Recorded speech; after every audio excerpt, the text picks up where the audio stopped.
ബാബരി മസ്ജിദ് പൊളിച്ചല്ലോ. ബാബരി മസ്ജിദ് പൊളിച്ചിട്ട് അത് പൊളിക്കാൻ വേണ്ടി പോയ കരസേവകന്മാരിൽ ഒരാള് RSSകാരൻ, ശിവസേനക്കാരൻ, അയാൾ ഇസ്ലാമായി. എവിടെ വെച്ചെന്നറിയോ? ഷാർജയിൽ വെച്ച്. ഷാർജക്കാരനോട് വലിയ വിരോധമാണല്ലോ. അല്ല, ഹുസൈൻ സലഫിനെയാ പറയുന്നത്. അത് നിങ്ങൾക്ക് ഉണ്ടാവും, അതുണ്ടാവും. ഉണ്ടായത് എന്തായാലും ജനങ്ങൾക്കറിയാം, നിങ്ങൾക്കും അറിയാം, ജനങ്ങൾക്കും അറിയാം, നിങ്ങൾക്കും അറിയാം, എല്ലാവർക്കും അറിയാം ഈ കാര്യം. ഇനി ഇവിടെ നമ്മൾ മനസ്സിലാക്കേണ്ട കാര്യം എന്താ അറിയോ? അയാൾ മുസ്ലിം ആകാനുള്ള ഒരു കാരണം അത് കേട്ടോ. ആരെ പത്രത്തിലൊക്കെ വന്ന വാർത്തയും കൂടിയാണ്, കണ്ടവരുണ്ടാവും. ഈ ഷാർജയിലുള്ള ഒരു പ്രത്യേകത എന്താ അറിയോ? ഞാൻ അവിടെ ചെന്നിട്ട് മനസ്സിലാക്കിയ, ബിലാൽ ഫിലിപ്സ് ഇംഗ്ലീഷിൽ ഖുത്ബ നടത്തുന്നുണ്ട് ഷാർജയില്. അവിടെ 200-ലധികം വരുന്ന മുസ്ലിങ്ങൾ ഉണ്ടാവും അത്രേ ഈ ഖുത്ബ കേൾക്കാൻ. ഒരിക്കലും ഞാൻ കണ്ടിട്ടുണ്ട്, എണ്ണമൊന്നും എനിക്കറിയില്ല. അവർ പറയണ 100-200 ആളുകൾ ഉണ്ടാവും മുസ്ലിങ്ങൾ. നിസ്കാരത്തിന്റെ സമയത്ത് മാത്രം കുറെ ആളുകൾ ഇസ്ലാമിലേക്ക് വന്നിട്ടുണ്ട്. ആലോചിക്കണം, ശരിക്കും ആലോചിക്കണം, ശരിക്കും പഠിക്കണം. അതുപോലെ തന്നെ കർണാടകക്കാരൻ നടത്തുന്ന, കർണാടക മംഗലാപുരത്തുള്ള ഒരു ആള് നടത്തുന്ന പിന്നെ ഉറുദു ഖുത്ബ, ഹിന്ദിയിലും ഉറുദുവിലും നടത്തുന്ന ഖുത്ബ, അതോടൊപ്പം തമിഴ്നാട്ടുകാരൻ നടത്തുന്ന ഖുത്ബ ഉണ്ട്. അവിടെ അദ്ദേഹം തമിഴിലാണ് ഖുത്ബ നടത്തുന്നത്. ഹുസൈൻ സലഫി ഖുത്ബ നടത്തുന്ന മലയാള പള്ളിയും. അറബികൾക്ക് വേണ്ടി അറബിയിൽ മാത്രം അറിയുന്ന ഖുത്ബ ഉണ്ട്. എന്തൊരു പരിവർത്തനം അവിടെ അറിയും. അതുകൊണ്ട് തന്നെ ദുബായിനെ അപേക്ഷിച്ച് ഷാർജയിൽ പോയ സുന്നികളായ എന്റെ പൊന്നാര സുന്നി സുഹൃത്തുക്കളെ, നിങ്ങൾക്ക് എന്നോട് എന്ത് വെറുപ്പ് ചിലപ്പോൾ നിങ്ങളുടെ മനസ്സിലുണ്ടാവും. അതൊക്കെ നിങ്ങൾക്ക് മാറുന്നൊരു കാലം വരും. ഇൻഷാ അല്ലാഹ് കാത്തിരുന്ന് കാണാൻ ഞങ്ങൾ അതിനു വേണ്ടി പ്രാർത്ഥിക്കാം. പക്ഷേ നിങ്ങൾ ശരി, ഷാർജയിൽ സുന്നികളുണ്ടല്ലോ.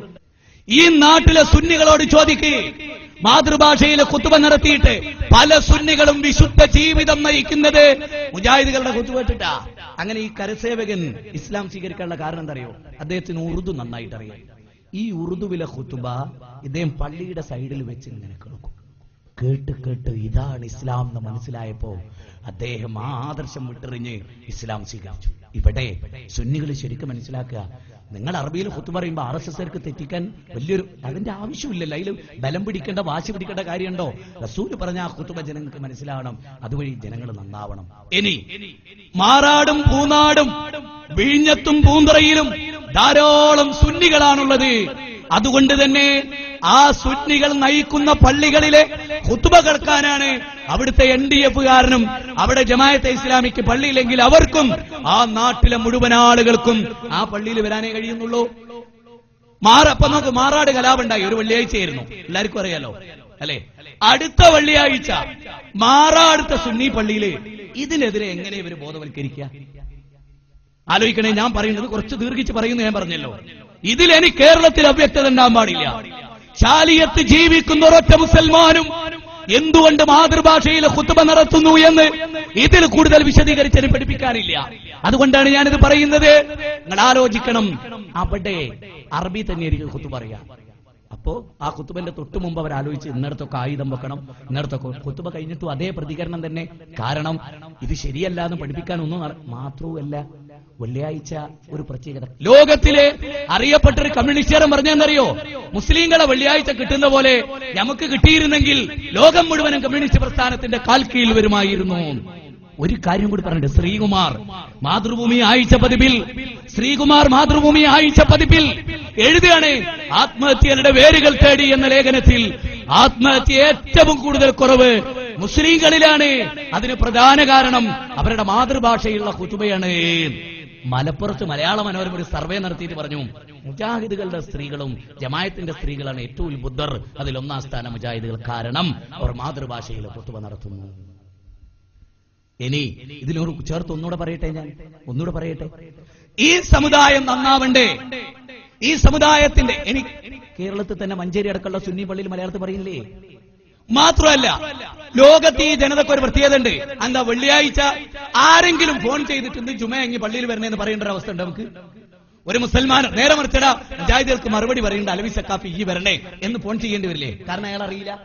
അപ്പൊ വെള്ളിയാഴ്ച നോട്ടീസ് അടിക്കാതെ, പബ്ലിസിറ്റി ഇല്ലാതെ, ആളാരാണെന്ന് പറയാതെ സ്വമേധയാ അരമണിക്കൂർ ലോകത്ത് മനുഷ്യർ കാതുകൂർപ്പിച്ച് നിൽക്കുന്ന ഈ ഘട്ടത്തിൽ ജനങ്ങളുടെ മുമ്പിൽ അവതരിപ്പിക്കുന്ന വിഷയത്തെ പോലെ അവർക്ക് ഗ്രാസ്പ് ചെയ്യാൻ പറ്റുന്ന ഏതൊരു സമയമുണ്ട് സഹോദര. സുന്നി പള്ളിയിൽ നിന്നും മുജാഹിദ് പള്ളിയിൽ നിന്നും വെള്ളിയാഴ്ച ഖുത്ബ കഴിഞ്ഞിട്ട് 15 വയസ്സുള്ള ഒരു കുട്ടി മുജാഹിദ് പള്ളിയിൽ നിന്ന് ഇങ്ങനെ ഇറങ്ങി വരിക.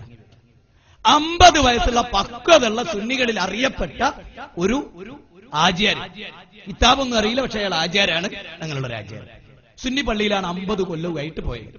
ഇനി ഈ 50 കൊല്ലം ഖുത്ബ കേട്ട് വരുന്ന ആചാര്യോട് വൈമധ്യത്തിൽ വെച്ച് ചോദിക്കാണ്, നിങ്ങൾ എവിടെയിരുന്നു? ഖുത്ബ കഴിഞ്ഞു വരികയാണ്.